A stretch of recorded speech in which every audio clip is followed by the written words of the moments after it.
It is Mark Brown here. We're going to be looking at how we can insert a blank page right here. So if you notice right here we have 1 of 1. So we're going to see how we can insert a blank page.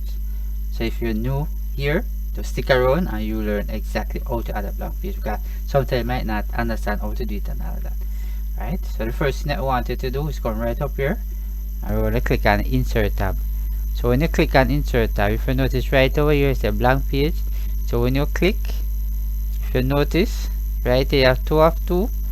So when you scroll up like that, notice the blank page is at the top, right?